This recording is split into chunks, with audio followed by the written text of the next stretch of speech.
Hello from Cambridge. Thank you for tuning in. I'm Sebastian Leśniewski. I've been teaching English for about 18 years. I currently work on a university foundation program where I teach various modules, including quantitative and qualitative research methods, critical thinking, developing research proposals, and English for academic purposes. And today I'm going to talk about human memory. So I'll go through what is known about how human memory works, and then I'll share some tips for how this knowledge can be applied in language education. What I'll be talking about is based on the reading that I've been doing for the past couple of years. So it will be mostly these 3 books, and also the 2 articles about various techniques used by actors as they learn their lines. All my references can be found in an online handout, which can be accessed by adding .com to my name or scanning the QR code below. So here it is. The most recent post is about this talk. All my references are listed here. You can also download my slides, and this video that you're watching now will be added here later. Okay, so how does the human memory work?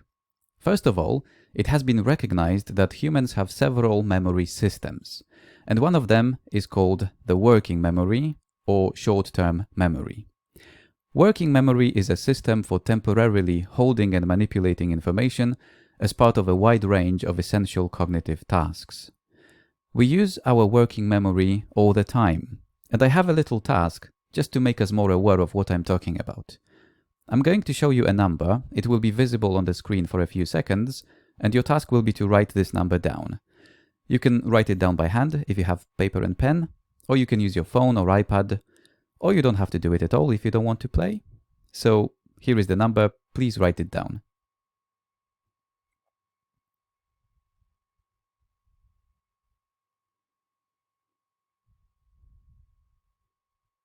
Okay, so if you have written this number down, let's see if you got it right. So that's 299,792,458. I expect that some of you have recognized what this is. Yes, it's the speed of light. 299,792,458 meters per second. If you did take part in this little task, then what probably happened was that you read this number to yourself, and then perhaps you repeated it in your head or out loud until you managed to get it written down. So this device is called the phonological loop. This is how we temporarily handle verbal information. There is also another component of our working memory, the visual spatial sketchpad, for handling nonverbal information. As I said, we use our working memory all the time. For instance, when we read a text, by the time we get to the end of a sentence, we normally still remember the beginning of that sentence. We still hold it in our working memory. Otherwise, we wouldn't be able to make any sense of what we read. So, once again, working memory is a system for temporarily holding and manipulating information as part of a wide range of essential cognitive tasks, such as understanding a text that we read, or understanding what somebody is saying to us, or finding our way around. Then, we've got a long-term memory system, which is separate from our working memory. Our long-term memory system is further subdivided. So we have a long-term procedural memory, which is responsible for our motor skills, such as cycling or playing a musical instrument. We rely on our procedural memory when performing any tasks that require automaticity. When you play the piano, your fingers remember the moves, so to speak. When we cycle, we don't think about every move that we're about to make. So the procedural memory is mostly unconscious, because we normally are unable to describe in precise detail how we perform the skilled action. Our procedural memory plays a big part in our language skills, especially speaking, as it requires automaticity. Then there's our long-term declarative memory, which we rely on when performing cognitive tasks, such as writing an essay or problem solving. Our declarative memory system can be further subdivided into the episodic memory, it's the things that we remember, and semantic memory, things that we know. The episodic memory is remembering particular situations and particular events, like remembering talking to somebody, being in a particular place, seeing a particular sight, hearing particular sounds. The semantic memory refers to the things that we know. For instance, we know that the capital city of France is Paris, but we probably don't remember how we know this. We don't have an episodic memory of the moment when we were given this information. So this information is in our semantic memory. So these are our memory systems. Now, how does it happen that we remember things? Some people seem to have this vague notion that holding a memory is like having a photo or a video recording of an event that happened. People seem to be under the impression that as we experience something, our brain takes a photo or records a video of that event, and then this memory is filed away in some part of the brain from where it can be later retrieved. But this is not how our memory works. In fact, any individual experience is perceived through a range of signals. It is quite known that different regions of the brain are linked to different functions and activities. So, for instance, I expect that most people in the audience have heard of the Broca's area, which is responsible for generation of speech, and Wernicke's area, which is involved in comprehension of speech. And as can be seen in this slide, different regions of the brain contain neurons that are involved in different physical and cognitive functions. Now, signals from those neurons converge on the hippocampus, which is inside the brain. Here is what happens.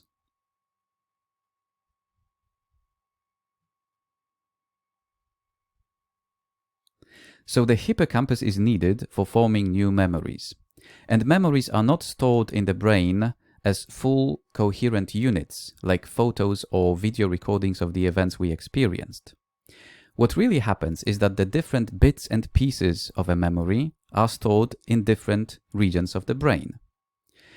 So when we retrieve a memory, these signals have to be reassembled. What happens is this.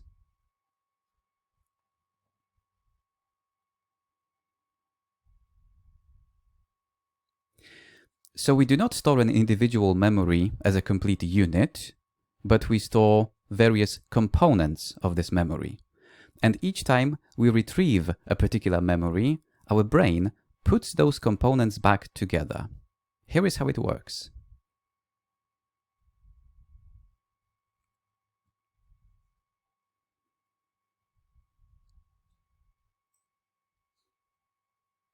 It's interesting that as we reassemble these signals, some of them might be missing. So what happens is that we fill the gaps, possibly using recollections from other similar experiences. And we do this unconsciously, so we don't know that we do it, and we don't know how much of our recollection is reassembled from the signals from the actual experience that we want to retrieve, and how much of our recollection comes from other experiences. Also, we tend to talk about encoding memories and then retrieving memories. But it's important to understand that what we refer to as retrieval is in fact a reconstruction. Okay, so how does it happen that the signals from our working memory are stored in our long-term memory? It is often said that as we recall a memory, we create a pathway to that memory. But this might suggest that memories are stored somewhere in the brain as full coherent units, and you just need to access them. So now that we know that this is not what happens, probably a more useful analogy would be to think about recalling a memory as about activating an algorithm for rebuilding that memory. And if we do this repeatedly, this algorithm is reinforced. right? So the more we rehearse, the more likely that the memory will be stored in the long term.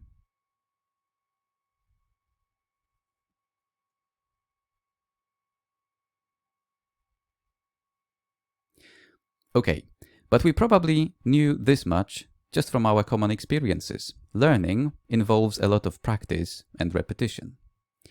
But we also know that some things seem to be more memorable than others. Some things seem to stick in our memory more easily than others. So I'm going to look at a list of 10 factors that make things more memorable. The one that seems to be mentioned the most frequently is attention.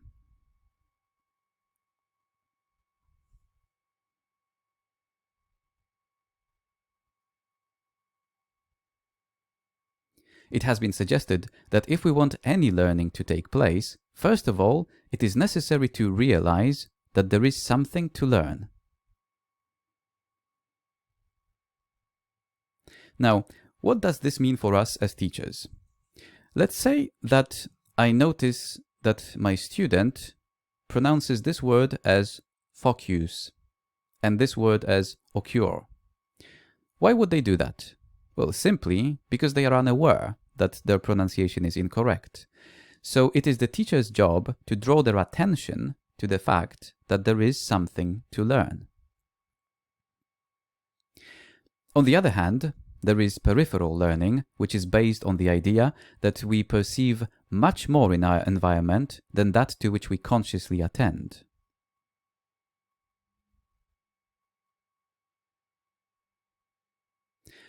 Georgy Lozanov proposed that we can learn through peripheral perceptions, things that we perceive subconsciously.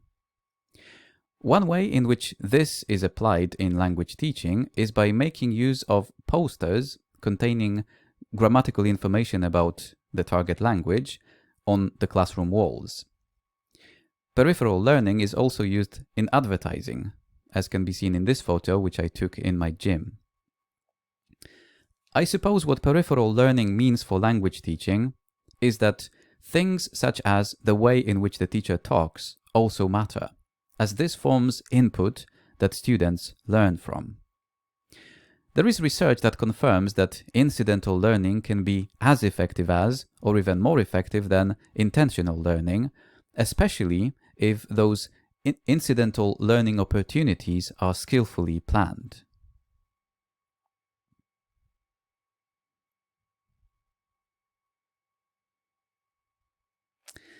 It has been found that activities tend to be more memorable when they involve problem solving. This was demonstrated in studies that involved participants being presented with lists of words and then tested on how much they remembered. In some cases, the participant was simply given the word, like the word blunt here. It's called the read condition. And in other cases, the same word could be given to the participant in this form. So the participant had to figure out what the word was. This is called the generate condition. It turns out that the latter form of presentation is linked to better remembering.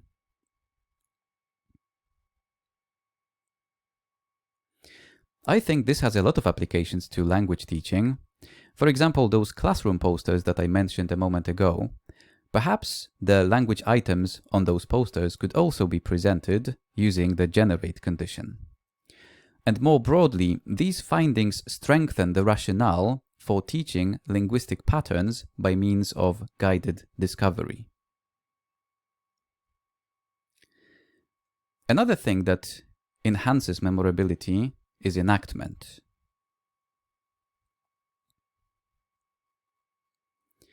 And this is something that actors know quite well.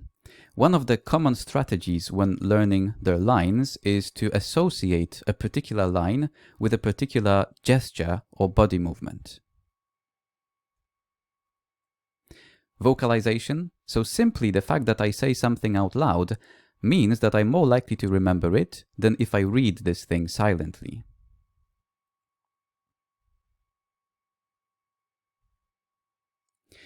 And another technique commonly used by actors when learning their lines is relating the material to oneself. And at this point, I would like to come back to the example of the word focus. Let's say I notice that a student mispronounces the word and they say focus. I said earlier that my job as a teacher is to draw their attention to it and make them aware that there is something to learn. But this can be done even more effectively if I get the student to vocalize it, say it out loud. When it comes to drilling the pronunciation, we normally start with an individual word, focus. But once the student manages to pronounce the word correctly, it's useful to put this word in a phrase. For example, I find it hard to focus. We could play around with emphasizing different words within this phrase, or we could add here some gesture. I find it hard to focus. We could then make this sentence a little longer. I find it hard to focus when there's complete silence. Then we could add another sentence. I need complete silence to be able to focus. Perhaps then I could ask my student, which of those two sentences is true for you? Then students could possibly practice a little dialogue where one of them would say, I find it hard to focus when there's complete silence. To which the other student would reply, oh, I'm the opposite. I need complete silence to be able to focus. Now, why would I want my students to engage in this slightly silly dialogue? I said earlier that we have at least 3 memory systems: the working memory, the long-term procedural memory, and the long-term declarative memory. And they are independent of each other. We use all of them in a complementary way, but they do function independently. So when I draw my students' attention to the fact that they mispronounce the word focus, and they understand it, then this information might be retained in their declarative memory, but they might still continue to mispronounce it. The correct pronunciation has to become automatic, so it's the procedural memory that is at work here. We know that the memory systems function independently thanks to the famous patient Henry Molaison, commonly referred to as HM, whose hippocampus was surgically removed, and as a result, he was unable to form new long-term declarative memories, but his working memory and his long-term procedural memory were functioning normally. So knowing that this is how the word should be pronounced is just the declarative memory. This information has to enter the procedural memory too. Research confirms that we tend to remember images better than text, and it's because our brains have a special separate system for dealing with images.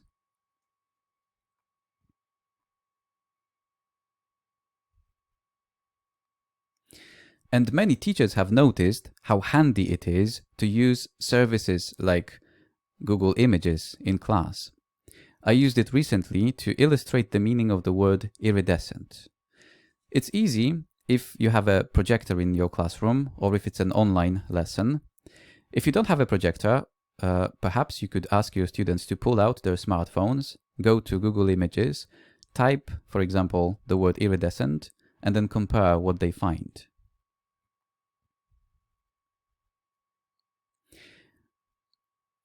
Another condition that enhances memorability is when what we are presented with is a little bizarre.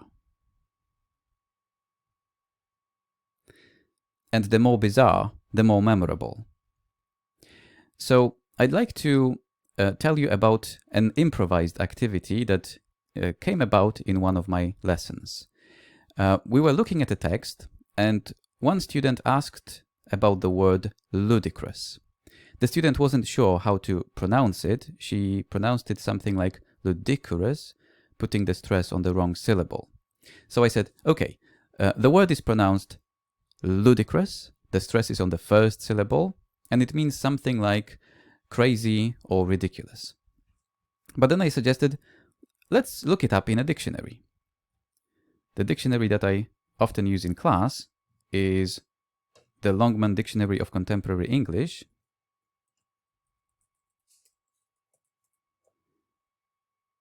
because it makes use of colors, so it's quite visual. Also, the students can listen to the pronunciation. Ludicrous.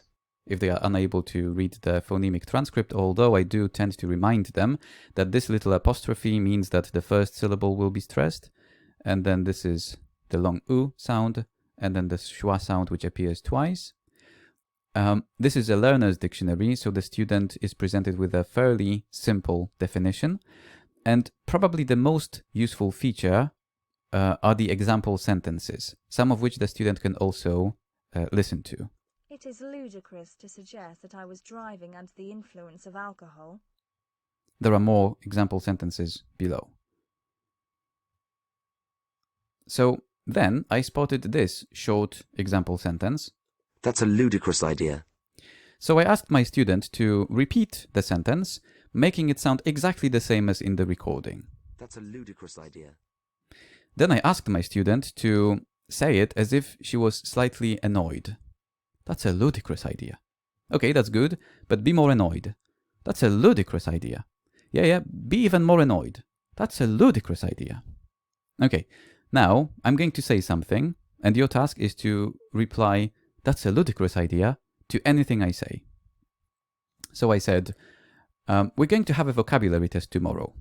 That's a ludicrous idea. You think? How about we do a vocabulary test today then? That's a ludicrous idea. Oh, are you suggesting that we should give up doing vocabulary tests completely? That's a ludicrous idea. Well, this dialogue was mildly funny. This could be then reversed. So the students could be saying stuff to the teacher, and the teacher would be replying, that's a ludicrous idea. At this point, the students would be producing language.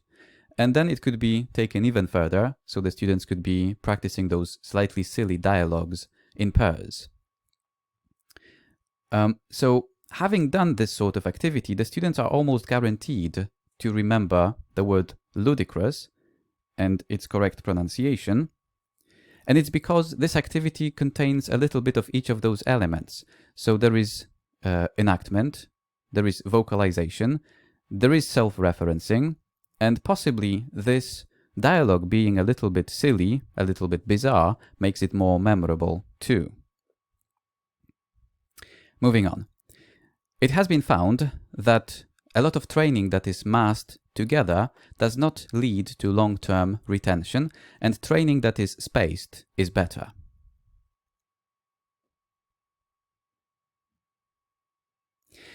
So the theory behind it is that items represented after longer intervals are likely to be encoded somewhat differently from how they were encoded on their first presentation. And this encoding variability might be associated with a richer, more elaborate encoding of the item, which in turn supports better retention. If you would like some tips for spaced language training, Hugh Della gave a talk about it at IATEFL 2018. The video can be found on YouTube. Just type Hugh Della spacing out in praise of distributed practice. And finally, in studies that involved people being presented with lists of words and later tested on how much they remembered, it was found that the items from the beginning of the list were remembered the best.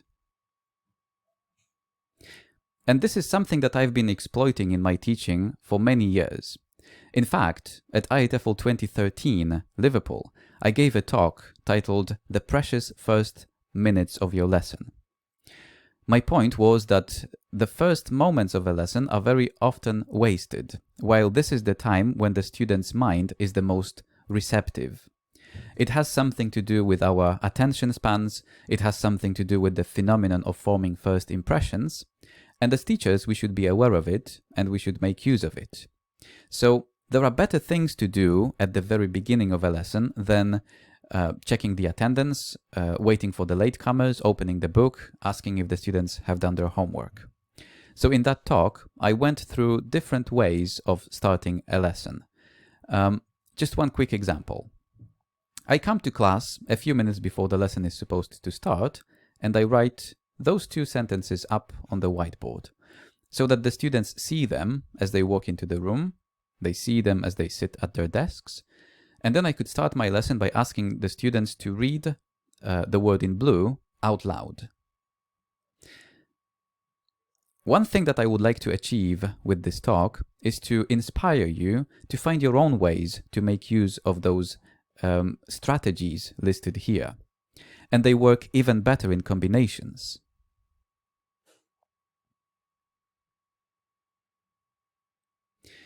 So the more of these are in use, the more memorable the activity. I hope some of this will be found useful. Thank you very much for tuning in. Feel free to get in touch. And I hope to see you around. Thank you.